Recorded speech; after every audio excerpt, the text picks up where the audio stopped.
بسم اللہ الرحمن الرحیم الحمد للہ رب العالمین والصلاة والسلام على سید الانبیاء والمرسلین وعلى آلہ واصحابہ اجمعین اما بعد فقد قال اللہ تعالی فی القرآن المجید اعوذ باللہ من الشیطان الرجیم بسم اللہ الرحمن الرحیم ان الذین آمنوا والذین هادوا والنصارى والصابئین من آمن باللہ والیوم الآخر وعمل صالحا فلهم اجرهم عند ربهم ولا خوف علیہم ولا هم يحزنون. وعلیکم السلام. گزشتہ درس میں یہود کے تعلق سے کچھ جانا تھا، کچھ صفات کے تعلق سے ہمیں معلوم ہوا تھا. وَيَقْتُلُونَ النَّبِيِّينَ بِغَيْرِ الْحَقِّ کہ وہ نبیوں کو ناحق قتل کر دیتے ہیں. تو میں نے بتایا تھا کہ ایک روایہ ہے، اس روایہ کی تحقیق کے بارے میں نہیں جا رہا، وہ غالباً اسرائیلی روایہ ہو کہ ایک دن میں انہوں نے 70 نبیوں کو قتل کیا تھا. اس طرح کی ایک روایہ ملتی ہے. اب میں نے غور بھی کیا لیکن میں اس تک نہیں پہنچ پایا، رسائی نہیں ہو سکی. خیر، لیکن چونکہ قرآن صادق ہے کہ انہوں نے نبیوں کو قتل کیا ہے، اور میں نے ایک دو نبیوں کا نام بھی لیا تھا، تو اتنی بات تو صادق ہے کہ وہ نبیوں کو قتل کرتے. ایک نبی کو قتل نہیں کیا، نبیوں کو قتل کیا انہوں نے. تو بہت سی چیزیں ہیں جو قرآن کے الفاظ ہی بتا رہے ہیں. اب کتنے کیسے وہ ضروری نہیں ہے کہ آپ اسے جانیں. تو یہودیوں کی کچھ صفات تھیں. میں نے بتایا تھا کہ ان کے اندر فساد کی دونوں شکلیں موجود تھیں، ظاہری بھی اور باطنی بھی. تو انہی شکلوں کے بعد اب کوئی انسان یہ اعتراض کرے کہ ان میں کوئی نیک تھا ہی نہیں، یا ان میں جو نیک تھے وہ بھی اللہ کے عذاب کے مستحق تھے، یا وہ بھی اللہ کے غضب کے مستحق تھے. قرآن کریم کی لاسٹی آیا میں وَبَاءُوا بِغَضَبٍ مِّنَ اللَّهِ، وہ اللہ کے غضب کے مستحق ٹھہرے. کون؟ یہود. تو کیا سارے یہود اللہ کے غضب کے مستحق ٹھہرے؟ یہ ایک سوال رہ جاتا ہے. تو اسی اشکال کو دور کرنے کے لیے اگلی آیا اللہ رب العالمین نے واضح کی. دیکھیے، فرمایا ان الذین آمنوا،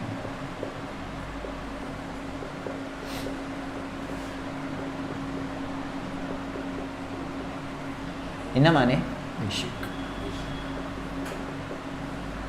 الذین آمنوا مانے ایمان والے لوگ، ایمان والے لوگ یا ایمان والے. والذین ہادوا،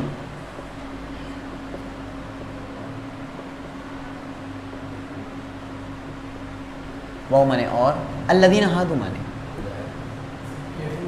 ہاں یہود اور یہود. والنصارى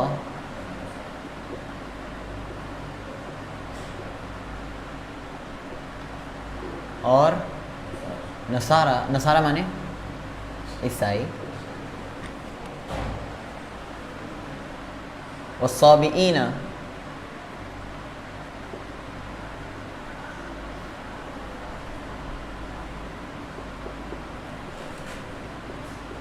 اور صابی لوگ ابھی میں بتاؤں گا، اس کی وضاحت کروں گا. من آمن باللہ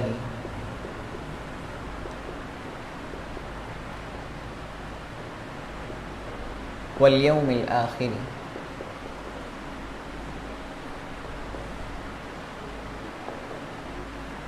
من مانے کون؟ جو. میں نے بتایا تھا من اگر شروع میں آتا ہے تو کون کا معنی دیتا ہے، یعنی سوال کا معنی دیتا ہے. ہاں، من انت، آپ کون ہیں. لیکن میں بیچ میں لا رہا ہوں تو اس کا معنی جو کے ہوں گے. جو. آمن باللہ، آمن مانے ایمان لایا، باللہ اللہ پر، والیوم الآخر اور آخرت کے دن پر. دن. اس کے بعد وعمل صالحا،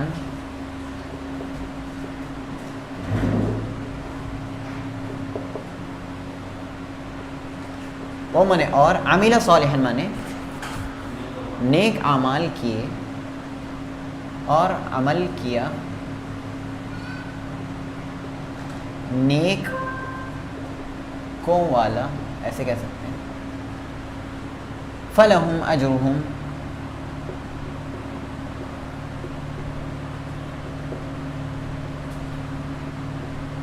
فا مانے تو، لہم مانے ان کے لیے، اجرہم ان کا اجر ہے، عند ربہم کس کے پاس ہے؟ یس، عند ربہم ان کے رب کے پاس.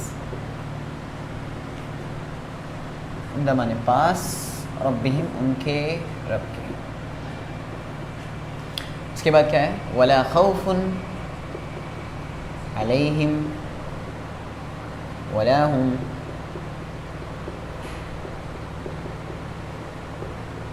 يحزنون.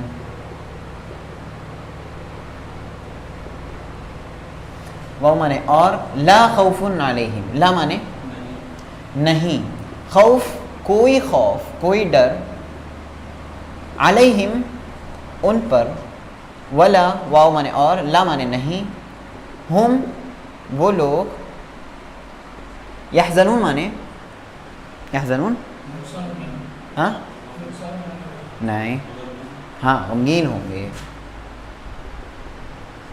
وہ خسران ہے. ترجمہ دیکھیں، بے شک جو لوگ ایمان لائے، اور وہ لوگ جو یہودی ہیں اور نصارہ اور صابی لوگ جو اللہ پر اور آخرت کے دن پر ایمان رکھتے ہیں اور انہوں نے نیک اعمال کیے، تو ان کے لیے ان کا اجر ہے ان کے رب کے پاس، اور نہ تو ان پر کوئی خوف ہے اور نہ ہی وہ لوگ غمگین ہوں گے. دیکھیے اس آیا کو سمجھنا ہے، بیسیکلی اس آیا میں کوئی اتنا بڑا اشکال نہیں ملتا، لیکن ایک بہت بڑا اشکال ملتا ہے. اس اشکال کو میں انشاءاللہ دور کروں گا. سب سے پہلے اللہ نے فرمایا ان الذین آمنوا، بے شک وہ لوگ جو ایمان لائے. اس ایمان لانے سے کون لوگ مراد ہیں؟ امت محمد کے ایمان لانے والے لوگ. ان الذین آمنوا سے مراد کون سے لوگ ہیں؟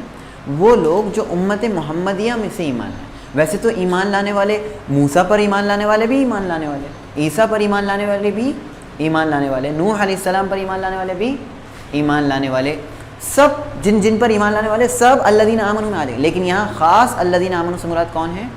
امت محمد میں جو لوگ ایمان لائے. ٹھیک ہے، ان الذین آمنوا یہ کلیئر. والذین ہادوا، اور وہ لوگ انہوں نے کہا جو ہدایت پائے، جو ہدایت پائے انہوں نے لفظی ترجمہ کیا، چونکہ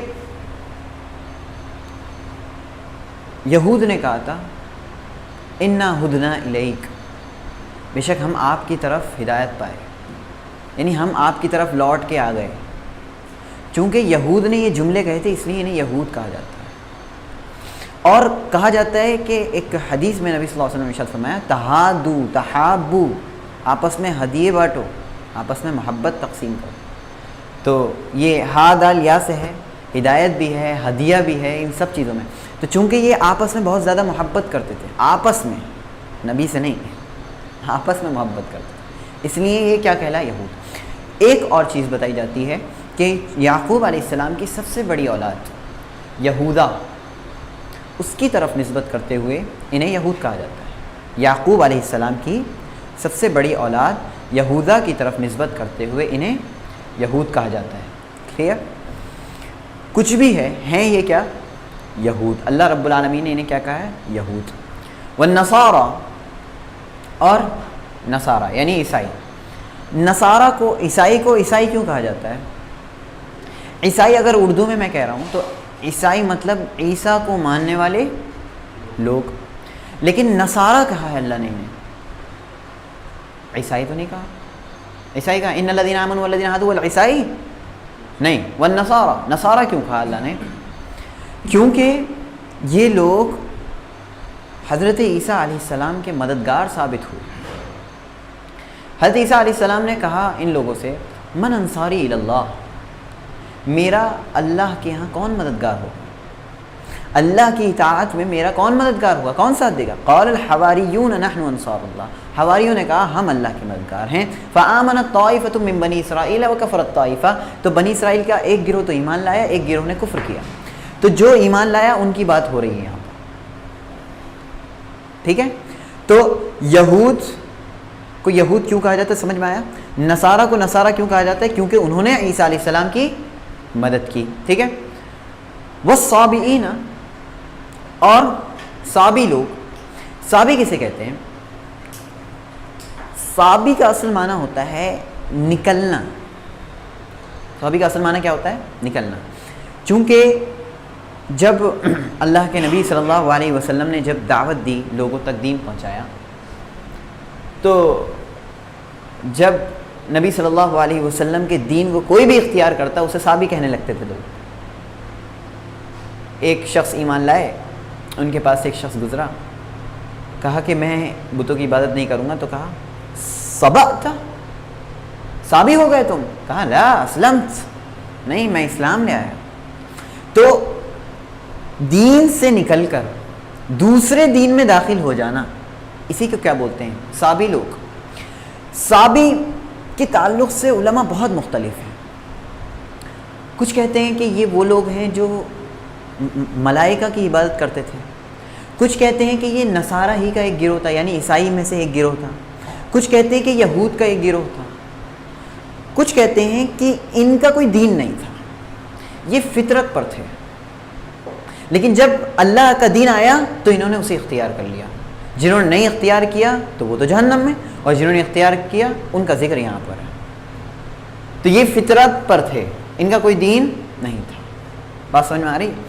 تو صابی ایسے لوگوں کو بولا جاتا ہے جو بیسیکلی انہوں نے کوئی دین اختیار نہیں، لیکن اگر کوئی دین ان کے سامنے پیش کیا جاتا تو وہ لوگ اختیار کر لیتے.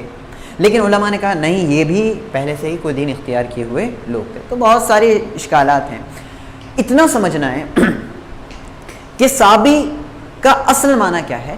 دین سے نکل کر دوسرے دین میں داخل ہو جانا، کسی جگہ سے نکل کر کسی دین کو اختیار کرنے والے لوگ. اسی لیے سارے دینوں کو چھوڑ کر کسی خاص دین کو اختیار کرنے والے لوگوں کو صابی کہا جاتا تھا. سارے دینوں کو چھوڑ کر کسی خاص دین کو اختیار کرنے والے لوگ. چنانچہ عرب ملک میں عیسائیت بھی تھی، حنیفیت بھی تھی، حنیفیت یعنی ابراہیم علیہ السلام کا دین، اور یہودیت بھی تھی. عرب میں یہ سارے دین تھے، لیکن ان سارے دینوں کو چھوڑ کر محمد صلی اللہ علیہ وسلم ایک دین لائے ہیں. تو اب جو بھی ان کے دین کو اختیار کرتا تھا انہیں کیا کہا جاتا تھا؟ صابی.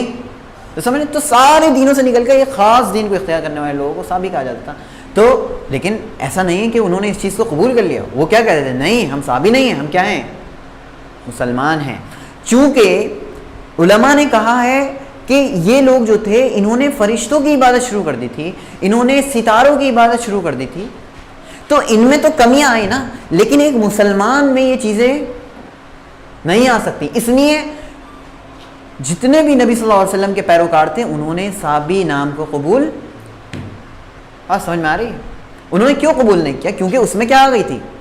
ملاوٹ آ گئی تھی. لیکن اسلام میں کوئی بھی ملاوٹ کا تصور، صرف ایک اللہ کی عبادت کی جائے، اس کے ساتھ کسی کو شریک نہیں ٹھہرایا جائے، اور یہ وہ اسلام ہے جسے اللہ نے خود مقبول قرار دیا. تو لوگوں نے بھی یہی اپنا اعتراف کیا کہ ہم اسلام لائے، ہم صابی نہیں ہوئے. لیکن یہ یاد رکھیں. اب آگے بڑھتے ہیں. والذین ھادوا والنصارى والصابئین من آمن باللہ والیوم الآخر، جو ایمان لائے اللہ پر اور آخرت کے دن پر. آپ نے اگر شروع میں غور کیا ہو تو آپ دیکھیں گے ان الذین آمنوا، بے شک جو ایمان لائے، من آمن باللہ، جو اللہ پر ایمان لائے. ایسے یہ من آمن باللہ سے کون لوگ مراد ہیں؟ جو اللہ پر ایمان لائے اور آخرت کے دن پر. 1 2 3 4 یہ چاروں مراد ہیں یا ان میں 3 مراد ہیں؟ بتائیں. 3 مراد ہے. گڈ. کیونکہ اگر الذین آمنوا کو یہاں سے جوڑیں گے تو بات بالکل تکرار سے ہو جائے گی، ہے نا. اگر ان لوگوں کو بھی جوڑیں گے، بے شک جو لوگ ایمان لائے، جو اللہ پر ایمان لائے، نہیں یہ تو الگ چیز ہے. یہ اور ان 3 گروہوں کی بات ہو رہی. اس سے ایک اور چیز سمجھ میں آتی ہے، ابھی میں اسی کے ذریعے سے اشکال دور کروں گا. من آمن باللہ والیوم الآخر. اب اللہ رب العالمین نے آپ کو یہ واضح کر کے بتایا کہ آپ یہ مت سمجھنا اب تک جتنی بھی برائیاں بیان ہوئی یہود کی، جتنا بھی اللہ نے بیان کیا کہ غضب کے مستحق ہوئے، یہ ہوا وہ ہوا، ایسا نہیں تھا. اس میں نیک لوگ نہیں تھے، اس میں تھے وہ لوگ بھی جو اللہ پر ایمان لاتے تھے اور آخرت کے دن پر. تو یہود ہونا کوئی بری بات نہیں تھی، عیسائی ہونا کوئی بری بات، جب تک آپ اللہ پر اور آخرت کے دن پر ایمان رکھتے تھے تو بری بات نہیں تھی. لیکن آپ نے اس چیز کو چھوڑا اور آپ کہہ رہے ہیں میں یہودی ہوں، آپ کہہ رہے ہیں میں نصرانی ہوں، تو یہ صحیح نہیں ہے. بس سمجھ میں آ رہی ہے؟ تو آپ صابی ہیں، لیکن اگر آپ ان دونوں چیزوں کے ساتھ ہیں تو کوئی مسئلہ نہیں ہے. لیکن اسی بات سے کچھ لوگ یہ استدلال کرتے ہیں کہ یہود صحیح دین پر ہیں، عیسائی صحیح دین پر ہیں، اور جو دین اختیار کیا ہوا ہے وہ کسی کو تعرض مت کرو، چھیڑو مت، اسی سے سیکولرزم ثابت ہو جائے گا. آرام سے ثابت ہوا، بہت آسانی سے ثابت ہوا. اور آج کل کے لوگ جو دعوت دے رہے ہیں، جن کو دین اور شریعت کا صحیح نہیں علم، قرآن کریم کو انہوں نے مکمل نہیں پڑھا، اگر مکمل بھی پڑھ لیں تو سمجھ جائیں گے، صرف ترجمہ، میں دعوے سے کہہ رہا ہوں، صرف ترجمہ پڑھ لیں تو ثابت ہو جائے گا سیکولرزم غلط ہے. قرآن کریم میں ایک آیت میں اللہ رب العالمین چلا وَمَن يَبْتَغِ غَيْرَ الْإِسْلَامِ دِينًا فَلَن يُقْبَلَ مِنْهُ، اور جو اسلام کے علاوہ کسی دین کو تلاش کرے اس سے قبول نہیں کیا جائے گا. یہ میں نے صرف ترجمہ پیش کیا اس آیا کا، اور اسی سے آپ سمجھ سکتے ہیں کہ اسلام ہی اصل دین ہے جسے ہمیں اختیار کرنا ہے. تو یہود اور نصارہ کا جو دین تھا، بعض علماء کہتے ہیں اس آیا کی بنیاد پر یہ آیا منسوخ ہے، لیکن ایسا نہیں.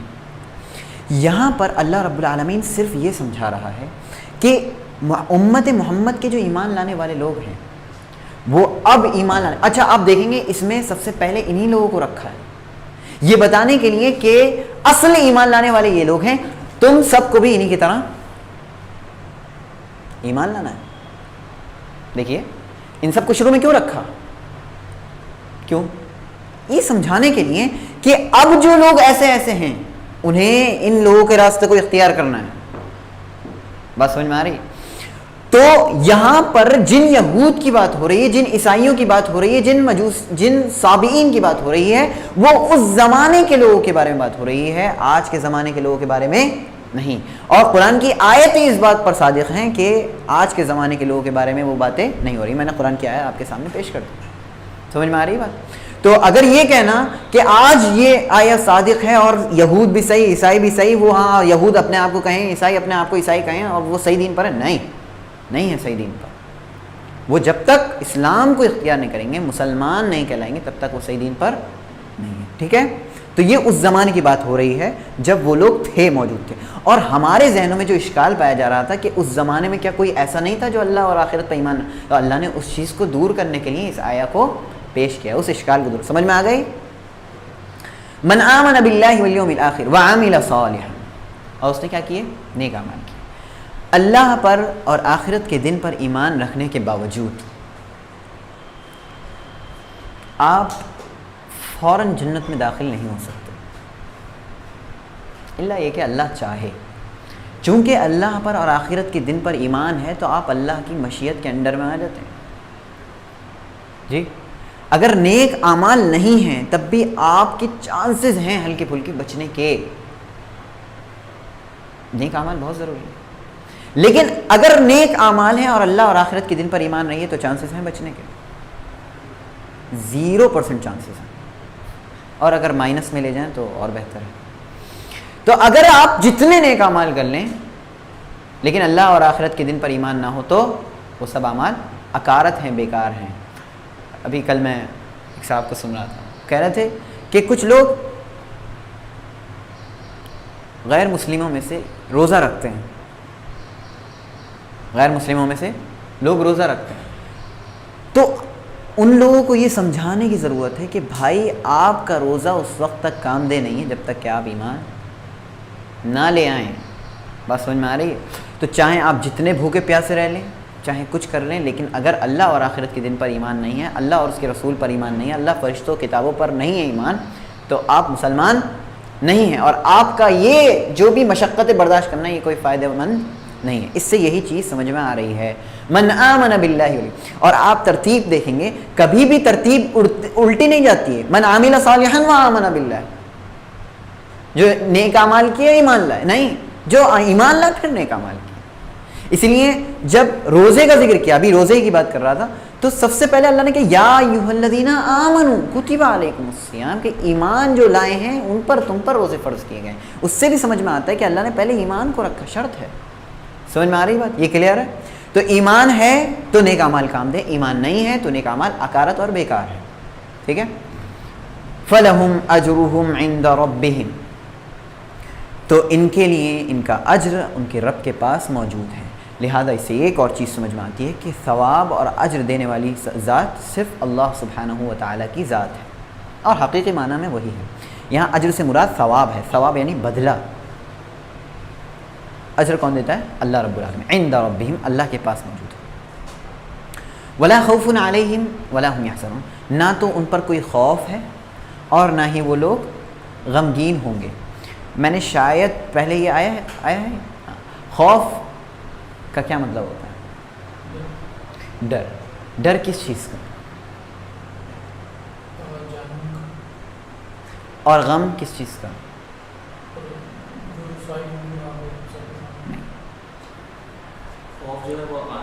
شاباش جی. خوف جو ہے اس کا تعلق آگے آنے والی چیز سے ہوتا ہے، اور غم جو ہے اس کا تعلق ماضی سے ہوتا ہے، پیچھے والی چیز سے ہوتا ہے. جب ایمان والوں کو خوشخبری دی جائے گی کہ سب صحیح ہے، سب صحیح ہے، تو پھر فرشتے کہیں گے ولا خوف علیہم ولا هم یحزنون، نہ تو ان پر کوئی خوف ہے، یعنی کہ وہ آگے آنے سے گھبرا نہیں رہے ہیں کیونکہ انہیں پتہ ہے جنت ہے آگے، اور پیچھے جو چھوڑ کر گئے ہیں اس سے بھی غم نہیں ہو رہا ہے، انہیں افسوس نہیں کر رہے ہیں، کیونکہ پیچھے کس کو چھوڑ کر آئے ہیں؟ اللہ کو چھوڑ کر آئے، اللہ کی ذمہ داری میں دے کر آئے سب کو. سب کو اللہ کی ذمہ داری میں دے کر آ گئے، سارے خاندان کو اللہ کی ذمہ داری، سارے بچوں کو اللہ کی ذمہ داری میں دے کر آ گئے، اپنا جو بھی مال اہل و عیال سب کو اللہ کی ذمہ داری میں دے کر آ گئے. تو نہ تو انہیں، کیونکہ یہ توکل کا عالم ہے یار، کیونکہ وہ غمگین نہیں ہوتے، ان کے یہاں توکل پایا جاتا تھا اس دنیا میں. لہذا انہیں پیچھے جو چھوٹ گئے اس پر غم نہیں ہے، جو آگے ملے گا اس کا ڈر نہیں. سمجھ میں آ گئی بات؟ ولا خوف علیہم ولا هم یحزنون. تو اس آیا کو اگر میں خلاصتاً پیش کروں، اللہ رب العالمین نے اس آیا میں دو طرح کے اشکال ختم کیے ہیں. ایک تو یہ اشکال کہ یہ ہر زمانے میں ہر طرح کے لوگوں میں ایسے لوگ بھی تھے جو اللہ پر اور آخرت کے دن پر ایمان رکھتے تھے اور نیک اعمال کرتے تھے. ٹھیک ہے، ایک اشکال دو. دوسری بات یہ کہ اب ہر طرح کے مذہب کو اختیار کرنے والے لوگوں کو اپنا مذہب اور اپنا دین چھوڑ کر کہاں آنا پڑے گا؟ اسلام میں آنا پڑے گا. اس لیے اللہ رب العالمین نے اسے شروع میں رکھا، یہی واضح کرنے کے لیے کہ بے شک جو لوگ ایمان لائے. اچھا، ان کا ذکر بھی الذین آمنوا سے کہا، ان المسلمین نہیں کہا. کیوں؟ کیونکہ حقیقی معنی میں یہی لوگ ایمان لانے والے ہیں، سچے ہیں، یہ سب سے اچھے ہیں.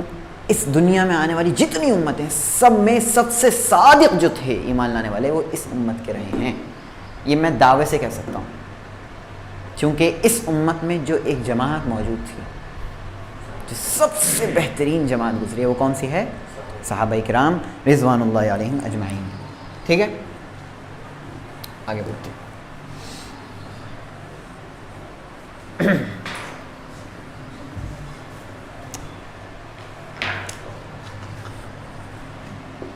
وَإِذْ أَخَذْنَا مِيثَاقَكُمْ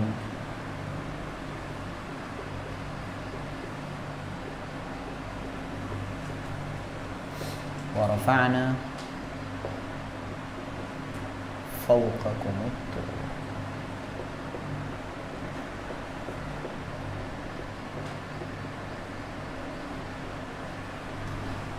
وہ مانے اور، اذ مانے جب.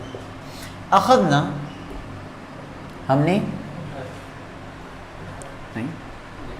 نہیں اخذنا، اخذ مانے نہیں، اخذ مانے ارے اتنا مشہور پکڑنا. ہاں ہم نے لیا، لینا، ہم نے لیا. میثاقکم، میثاق یہ بھی آ چکا، شاید آیا ہے. میثاق آیا ہے یا نیا لفظ ہے؟ نہیں، پہلا لفظ ہے. میثاق تم سے، ہاں عہد. وہ مانے اور، رفعنا. اب دیکھیں رفع مانے جی عبد الرافع، کیا مطلب رفع؟ تو عبد الرافع کا رافع کا مطلب وہ رفعنا ہم نے کیا، ہم نے بلند کیا یا ہم نے اٹھایا. ٹھیک ہے.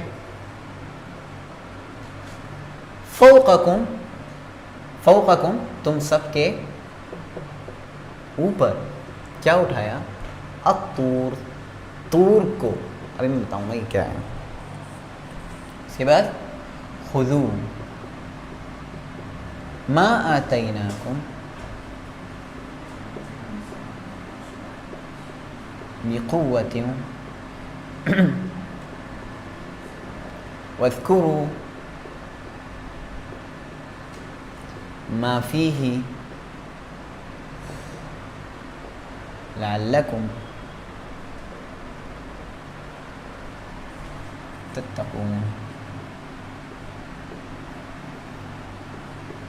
جی خذو، خذو مانے پکڑو، پکڑو نہیں کہیں گے لو، ما جو، آتیناکم، آتیناکم یہ پورا ایک سینٹنس کہہ سکتے ہیں ہم. آتیناکم ہم نے تم کو دیا، آتیناکم ہم نے تم کو دیا، جو ہم نے تم کو دیا. دیکھیے سب کچھ آ گیا، سبجیکٹ ورب آبجیکٹ سب آ گیا. تم کو دیا کس طرح پکڑو؟ خذو بقوہ، قوہ قوت کے ساتھ، طاقت کے ساتھ. واو مانے اور، اذکرو وذکرو ایسے بنے، یہ اصل ہے اذکرو، یہ گر گیا ہے اور ڈائریکٹ ملا دیا ہم نے. وذکرو اور اذکرو مانے یاد کرو، یاد کرو. ما مانے جو، فی ہی مانے اس میں، لعلکم،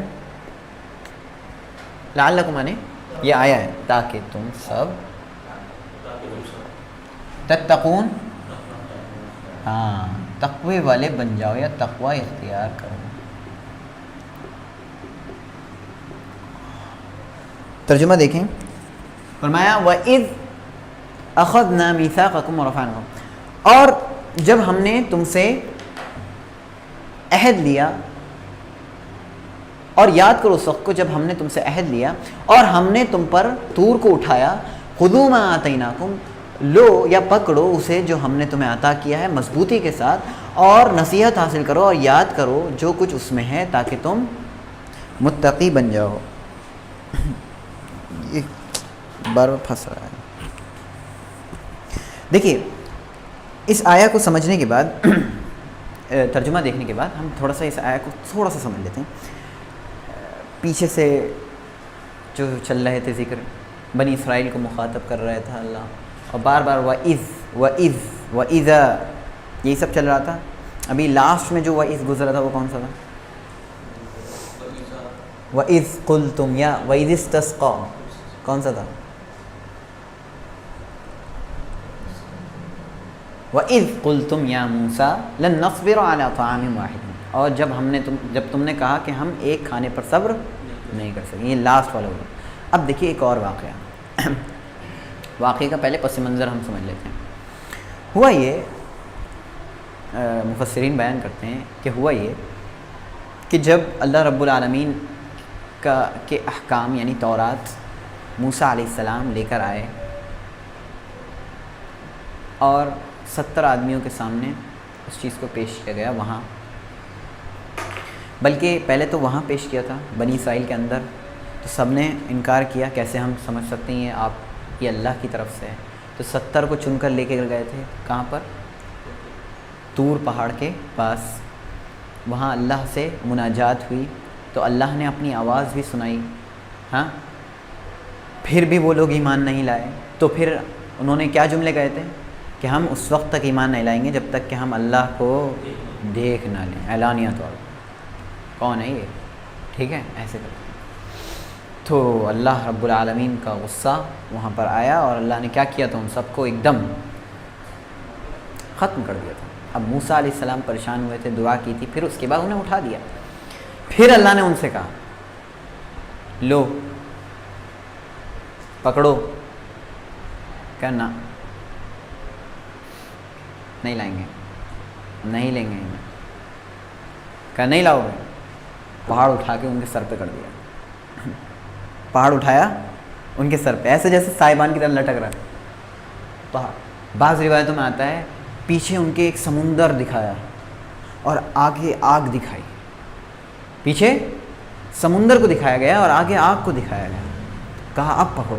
اب تو پیچھے سمندر آگے آگ اور سر پر پہاڑ گویا ایسا ہے کہ گر جائے, اتنا قریب ہے, لٹکا ہوا ہے. اب انہیں تو یہ یقین ہے نا کہ کوئی پکڑا ہوا ہے اسے اور ایک دم چھوڑ دے ہماری چیخیں نکل. دیکھیے اب جان پر بنائیے, مسئلہ یہ تھا. اب جان پر بنائیے, فوراً سجدے میں گر گئے, فوراً سجدے میں گر گئے اور توبہ کر لی. لیکن سجدے میں گرنے کے بعد دائیں آنکھ سے اوپر دیکھ رہے ہیں, ایک آنکھ نیچے جھکی ہوئی ہے. سجدے کا انداز کیا تھا؟ ایک آنکھ گر تو نہیں رہا ہے, گر نہ جائے, اور ایک آنکھ اندر جھکی ہوئی. اور اسی بنیاد پر یہود کا سجدہ ایسی ہوتا ہے کہ ایک پہلو پر ان کا سجدہ ہوتا ہے, ایک سائڈ پر ان کا سجدہ ہوتا ہے, ایک سے اوپر ایک سے نیچے. ٹھیک ہے, حالانکہ یہ سجدہ امت محمدیہ میں نہیں. تو انہوں نے اس طرح کیا. اسی واقعے کو اللہ رب العالمین یہاں بیان کر رہے ہیں. وَإِذْ أَخَذْنَا مِيثَاقَكُمْ, اور یاد کرو اس وقت کو جب ہم نے تم سب سے میثاق لیا. میثاق کسے بولتے ہیں؟ میثاق اصل واو سا اور قاف سے ہے, وثاق سے. وثاق ایسی رسی کو بولتے ہیں جس سے قیدی کو باندھا جاتا ہے. وثاق اس رسی کو بولتے ہیں جس سے قیدی کو باندھا جاتا ہے. وثاق اصل باندھنے ہی کو بولتے ہیں اصل. تو قیدی کو باندھنے میں جس طرح سے آپ رسی کو مضبوطی کے ساتھ باندھتے ہیں, ویسے ہی اللہ رب العالمین آپ سے عہد بھی اسی مضبوطی کے ساتھ لیتا ہے. بس سمجھ میں آئی؟ وَإِذْ أَخَذْنَا مِيثَاقَكُمْ, ہم نے تم سے پختہ عہد لیا. ترجمہ کیا کریں گے اب ہم؟ پختہ عہد. صرف عہد نہیں, عہد تو عہد ہے, عہد بھی لفظ یوز ہوتا ہے عربی میں, لیکن میثاق کسے بولتے ہیں؟ پختہ اور مضبوط عہد کو. میں نے اس کی اصل بتائی, اس سے آپ سمجھ سکتے ہیں. ٹھیک ہے, یہ عہد کیا تھا؟ عہد یہ تھا کہ تم ایمان لے آؤ اللہ پر, آخرت کے دن پر, موسیٰ پر اور موسیٰ کی لائی ہوئی کتاب پر. ٹھیک ہے, ان ساری چیزوں پر ایمان لے آؤ, یہ عہد تھا. انہوں نے ایسا منع کر دیا تو اللہ رب العالمین نے پہاڑ کو اٹھا دیا. اور پھر دیکھیے اب آگے اس کے بعد اللہ فرمایا وَرَفَعْنَا فَوْقَكُمُ الطُّورَ, اور ہم نے تم پر طور کو اٹھا دیا. اب بعض علماء کہتے ہیں کہ یہ وہی طور ہے, طور پہاڑ. بعض کہتے ہیں کہ ہر پہاڑ کو طور کہا جاتا ہے. بعض کہتے ہیں ہر پہاڑ کو طور کہا جاتا ہے, اور بعض کہتے ہیں کہ یہ وہی طور پہاڑ تھا.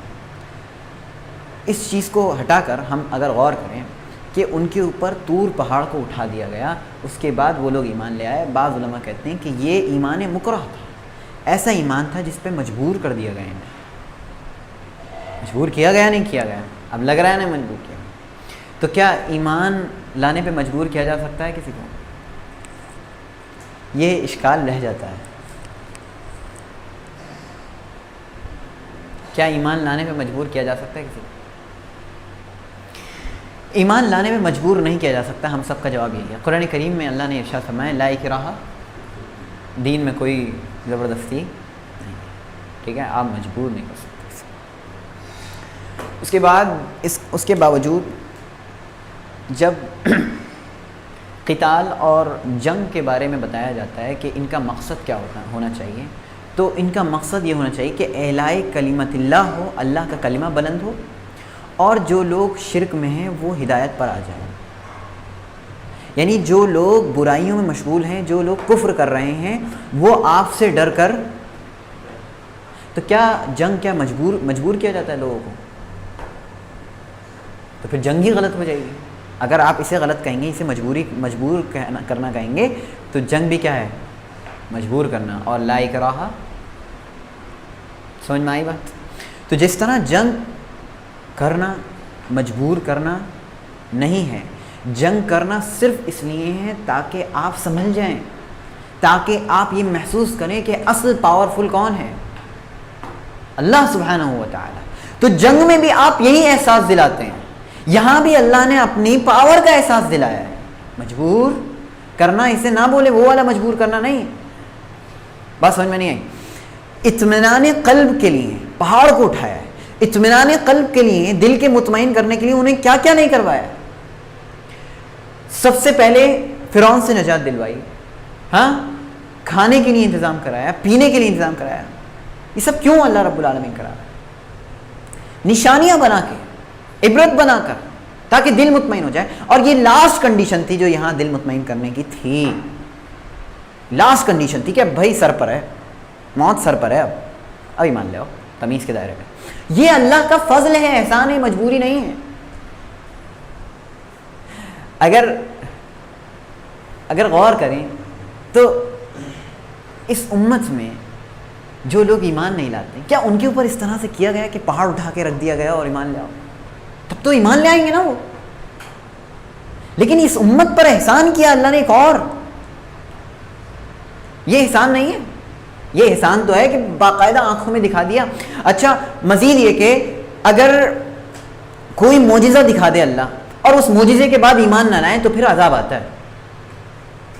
یہ یقین جان لیں آپ، اس معجزے کے بعد ایمان نہ لائیں تو یہ عذاب. ہاں اگر اس معجزے کے بعد بھی ایمان نہیں لاتے اور سجدہ نہیں کرتے تو عذاب آ جاتا ہے. بس سمجھ میں آئی؟ بس سمجھ میں آئی؟ تو یہ پہاڑ کو اٹھانا یہ ان کے اوپر ایک احسان تھا، فضل تھا اللہ کا، اور وہ بنیاد بنی جی کہ وہ لوگ اس پر ایمان لے آئے. ٹھیک ہے، سجدے میں گر گئے تو آپ سمجھ لیں اللہ رب العالمین کے اوپر انہوں نے توبہ کر لی. سجدے میں گر کے انہوں نے سب سے پہلے کیا کی تھی؟ توبہ کی. تو یہ مجبوری کیا تھا؟ یہ اچھی چیز کے لیے مجبور کیا گیا ہے. تو اگر ہم کہیں کہ یہ کیا مجبور کیا گیا؟ ہاں مجبور کیا گیا، لیکن کس بنیاد پہ مجبور کیا؟ تاکہ وہ لوگ کیا لے آئیں. ہم بھی قتال کرتے ہیں تاکہ وہ لوگ کیا لے آئیں. ٹھیک ہے، مقصد آپ کا کیا ہونا چاہیے اسی کو دیکھا جاتا ہے. پھر اللہ نے کہا خذوا ما آتیناکم بقوہ. اب یہ جو ہم نے تمہیں عطا کیا اسے مضبوطی کے ساتھ تھام لو، مضبوطی سے پکڑو. انہیں کیا دیا گیا تھا؟ تورات. انہیں کون سی کتاب دی گئی تھی؟ تورات. جو ہم نے تمہیں دیا ہے اسے مضبوطی کے ساتھ پکڑ لو. مضبوطی کے ساتھ مطلب ایسے چپکا لو سینے سے، مطلب اس میں محنت کرو، اس پہ عمل کرنے کی کوشش کرو، اس پر ایمان لے آؤ اور اسے ایسے مضبوطی کے ساتھ تھام لو کہ اب وہ آپ سے ہٹنے نہ پائے، آپ کے دل میں، آپ کی زندگی میں آپ کا حصہ بن جائے. اسے بولتے ہیں ہم مضبوطی کے ساتھ تھامنا. اسی کو اللہ رب العالمین نے قرآن کریم میں اس طرح کہا ہے اپنی اس قرآن کے بارے میں اور اپنی وحی الہی کے بارے میں، وَاعْتَصِمُوا بِحَبْلِ اللَّهِ جَمِيعًا وَلَا تَفَرَّقُوا. اللہ کی رسی کو مضبوطی کے ساتھ تھام لو. وہاں پہ کیا مطلب صرف قرآن کو ایسے یوں چمٹا کے رکھ لینا ہے؟ نہیں، ایسا نہیں ہے. وہ ایک معنوی ہے، معنوی چیز ہے، یہ ظاہری چیز نہیں ہے. آپ جو ظاہری سمجھ رہے ہیں اس الفاظ کے معنی، تو سمجھ میں آیا؟ خذو، مضبوطی کے ساتھ پکڑ لو جو ہم نے تمہیں عطا کیا. یہ کلیئر ہے؟ یعنی اس پر مضبوطی کے ساتھ عمل کرو. وَاذْكُرُوا مَا فِيهِ لَعَلَّكُمْ تَتَّقُونَ. اور جو کچھ اس میں ہے، یعنی ایک بات پر جو کچھ، یعنی سب کچھ، جو کچھ یعنی سب کچھ، اس سے کیا کرو؟ نصیحت حاصل کرو. وَاذْكُرُوا مَا فِيهِ، کیونکہ اس میں بھی اخبار ہوں گی. اخبار یعنی خبریں پہلے زمانے کی بھی اور آئندہ جو ہوں گی وہ بھی. اللہ کی کتاب ہے، وہ کچھ تو ہوگا نا، اس میں بہت کچھ ہوگا. چونکہ قرآن کریم میں اگر آپ غور کریں تو قرآن کریم میں ہی اخبار بھی ہیں، خبریں بھی ہیں، اور پہلی امتوں کے بارے میں بھی ہیں، اور احکام بھی ہیں، اور جنت جہنم کا ذکر بھی ہے. بات سمجھ میں آ رہی؟ تو یہ ساری چیزیں ہیں کس لیے ہیں؟ تاکہ ہم کیا کریں؟ نصیحت حاصل کریں. وَلِيَذَّكَّرَ أُولُو الْأَلْبَابِ. چاہیے کہ عقل مند کیا کریں؟ نصیحت حاصل کریں. وَاذْكُرُوا مَا فِيهِ. ان سے بھی یہ کہا لَعَلَّكُمْ تَتَّقُونَ. اگر یہ دونوں چیزیں کریں گے تو کیا ہو جائے گا؟ تاکہ تم متقی بن جاؤ. تو اس کتاب کے بھیجے جانے کا مقصد کیا ہے؟ تاکہ تم تقوی والے بن جاؤ. اور شاید تقوی کی میں پہلے وضاحت کر چکا ہوں، ہے نا؟ تقوی کی وضاحت آ چکی ہے. آگے بڑھتے ہیں، آخری آیت لے لیتے ہیں تاکہ موضوع پورا ہو جائے گی والا.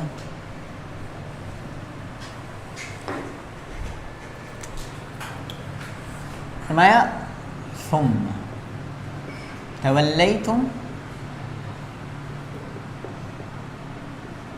من بعد ذلك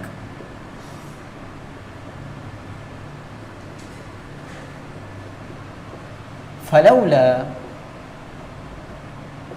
فضل الله عليكم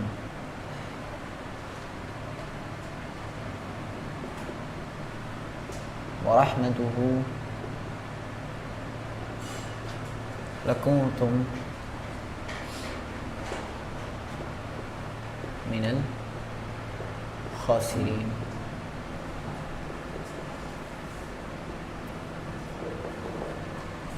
ثم مانے پھر. فا اور ثم میں کیا فرق ہے؟ فا اور ثم میں، فا مانے بھی تو پھر ہوتے ہیں، تو کیا کیا کیا بتائیے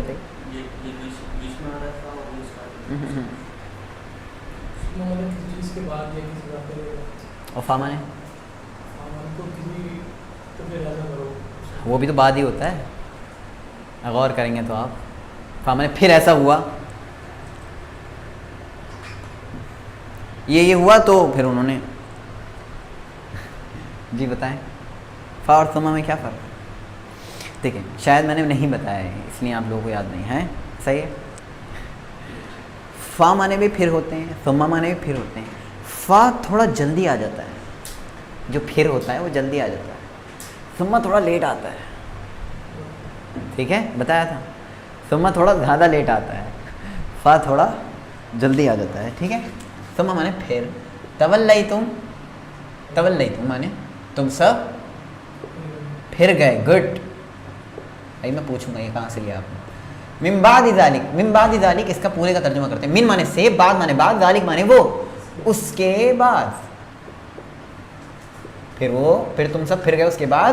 فلولا، تو لولا مانے، لو مانے اگر، لا مانے نہیں، اگر نہیں. فضل اللہ، فضل اللہ اللہ کا فضل، علیکم تم سب پر. تو اگر یہاں ہم جوڑیں تو اگر نہیں ہوتا اللہ کا فضل تم سب پر، ورحمتہ اور رحمت اس کی، اور اس کی رحمت، تو کیا ہو جاتا؟ لکنتم من الخاسرین، تو تم سب ہو جاتے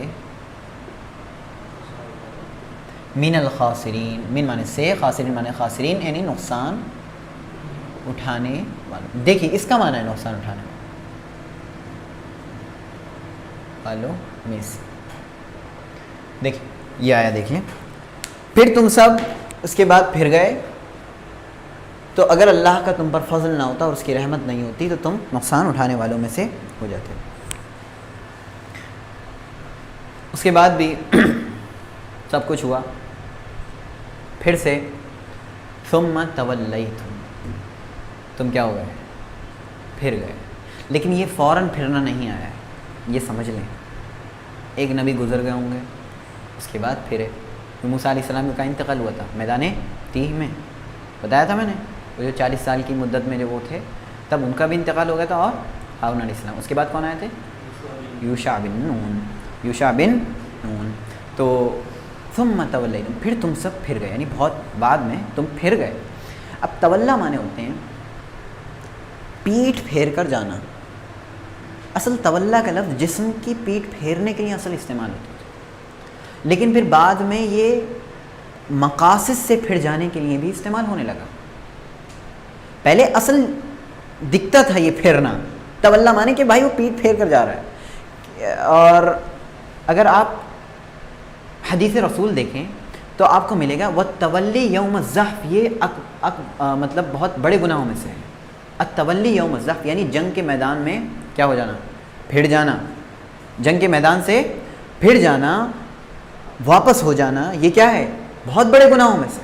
لیکن وہ آپ غور کریں گے تو وہ ظاہری پھرنا تو ہے یا باطنی پھرنا ہے؟ ظاہری. لیکن اب تولا کا لفظ اتنا وسیع ہے کہ اس میں ظاہری بھی ہے اور باطنی بھی. تو یہاں کون سا ہے، باطنی کے ظاہری؟ باطنی. پھر تم پھر گئے، پیٹ پھیر کر نہیں گئے، تم نے مقاصد سے اپنے آپ کو دور کر لیا، تم مقاصد سے پھر گئے، دور ہو گئے. من بعد ذالک، اس کے بعد، اس کے کس کے؟ ہاں اس کے بعد، یہ اس واقعے کے بعد، جبل طور اٹھائے جانے کے بعد تم پھر گئے. فلولا، تو اگر نہ ہوتا، فلولا تو اگر نہ ہوتا، فضل اللہ علیکم، اللہ کا فضل تم سب پر. اللہ کا فضل کیا ہے؟ ورحمتہ، اور اس کی رحمت. اس کی رحمت کیا ہے؟ دونوں بتائیں کیا مراد ہے یہاں. یعنی کہ اس کے باوجود اللہ رب العالمین نے ان کے درمیان نبیوں کو بھیجا. سمجھ میں آئی بات؟ فضل اللہ کا کیا رہا؟ اللہ کی رحمت کیا رہی کہ اللہ نے اس کے باوجود, اتنا سب کچھ ہو جانے کے باوجود بھی انہیں نہیں چھوڑا. اتنا سب کچھ کر دینے کے باوجود بھی اللہ نے انہیں نہیں چھوڑا, یہاں تک کہ اللہ نے پھر بھی ان کے بعد بھی کیا, نبیوں کو بھیجا. چنانچہ یوشع بن نون کو بھیجا اور ان کے بعد بھی انبیاء کرام آتے رہے. فلولا فضل, تو انبیاء کرام کا آنا کیا ہے, اللہ کا فضل احسان ہے. اگر انبیاء کرام نہ ہوں تو پھر ہدایت کا ملنا بہت مشکل ہے. ہمیں کون پہچان کرائے گا اللہ کے بارے میں؟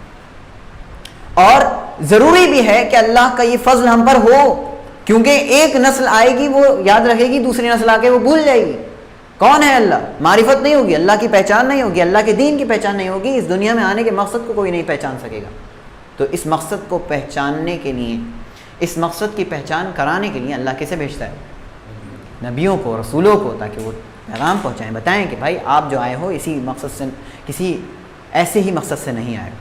اور نبی صلی اللہ علیہ وسلم کے بعد اب کس کی ذمہ داری ہے اس مقصد کو اٹھانے کی؟ علماء کی ذمہ داری ہے. اب وہ حق کون ادا کریں گے؟ علماء. وہ لوگ جو بالکل بے سر و سامانی, یا وہ لوگ جو بالکل بے مقصد جی رہے ہیں, انہیں مقصد بتانا یہ آپ کی ذمہ داری بن جائے گی, یعنی علماء کی ذمہ داری بن جائے گی. اگر وہ نہیں بتائیں گے تو انہوں نے بھی اصل حق ادا نہیں کیا. سمجھ میں آ رہی بات؟ کچھ نہیں چھپانا چاہیے انسان کو, علماء کو کچھ بھی نہیں چھپانا چاہیے, سب کچھ واضح کر دینا چاہیے جیسے نبیوں نے واضح کیا.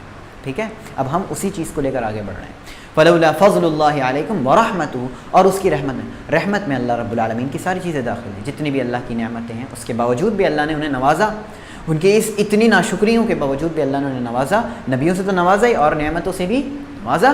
لکنتم من الخاسرین, اگر ایسا نہ ہوتا, اگر اللہ یہ سب چیزیں نہیں دیتا تو تم کیا ہو جاتے؟ نقصان اٹھانے والوں میں سے ہو جاتے ہیں. لہذا نبیوں کا آنا یہ فائدے کی چیز ہے, نقصان کی چیز نہیں ہے. لوگ من مانی اپنی کرتے ہیں آج کل دین اور شریعت میں, کرتے نہیں کرتے من مانی. کیوں؟ کیونکہ انہوں نے رسول کریم صلی اللہ علیہ وسلم کو نہیں اختیار کیا, انہوں نے ان کو چھوڑ دیا, انہوں نے اللہ کے فضل کو ایسی دھتکار کر رکھ دیا. اگر اپنی منمانی سے دین سمجھا جاتا تو اللہ کیوں نبیوں کو اتارتا؟ سمجھ میں آ رہی بات؟ ایک قرآن لیتا, ایک کعبے کے اس پر اتار دیتا, اور جو بھی ہے اپنا, ہاں دیکھو, ہاں ٹھیک ہے میں ایسے ایسے کر لوں گا, تم ایسے ایسے کر لینا. جی, جو اپنی چاہتا وہ سمجھتا. لیکن ایسا تو اللہ نے نہیں کیا, بلکہ ہر دور میں ایک سمجھانے والے کو بھی بھیجا ہے تاکہ وہ لوگوں کو تیار کر سکے, لوگوں کو بتا سکے. لیکن خاص اس امت کے لوگ کچھ الگ ہیں. ہر امت کا جو نبی آیا ہے وہ اپنی خاص قوم کے لیے آیا ہے, لیکن اس امت کے نبی جو آئے ہیں وہ ہر قوم کے لیے آئے ہیں. جو لوگ پہلے گزرے ہیں اور جو لوگ پہلے کے دین کو اختیار کیے ہیں, وہ بھی اب اس امت کے نبی کو اختیار کریں گے اور اس امت کے نبی پر ایمان لائیں گے. بات سمجھ آ رہی؟ یہ امت کا خاص. اور مزید یہ کہ, اور بہترین بات یہ ہے کہ اس امت کے نبی کے بعد بھی اس امت کے نبی کی تعلیمات ہیں, موجود ہیں, اور اس کو اٹھانے والے کون ہیں؟ علماء. اور اس امت کی خاص باتوں میں سے صحابہ کرام جو میں نے ابھی واضح کی ہیں. ٹھیک ہے, تو یہ سب چیزیں ہیں, یہ اس امت کے خاصے ہیں جو اللہ رب العالمین نے اس امت کو نوازے ہیں. تو یہ اللہ کے فضل ہیں, اللہ کی رحمت ہیں. اگر ہم انہیں اختیار کریں گے تو انشاءاللہ ہم فائدہ اٹھانے والوں میں سے ہوں گے. اللہ رب العالمین یہاں پر بھی یہ وَإِذْ أَخَذْنَا مِيثَاقَكُمْ سے اللہ رب العالمین بنی اسرائیل کو ہی, کون سے؟ یہود مدینہ کو اللہ رب العالمین پکار رہا ہے, یہ بتا رہا ہے کہ یہ تم پر احسان ہے. اللہ کا احسان ہے, نہیں ہے, یہ بھی احسان ہے کہ اتنا سب کچھ ہو جانے کے باوجود اللہ اپنا فضل اور اپنی رحمت سے تمہیں نواز رہا ہے. اللہ رب العالمین ہم تمام کو اللہ کے فضل اور اس کی رحمت کو سمجھنے کی توفیق دے. اللہ رب العالمین اسے اختیار کرنے کی توفیق دے. اللہ رب العالمین ہم تمام کو ایمان اور نیک اعمال کی توفیق دے. سبحانک اللہم و بحمدک، نشہد ان لا الہ الا انت، نستغفرک و نتوب الیک.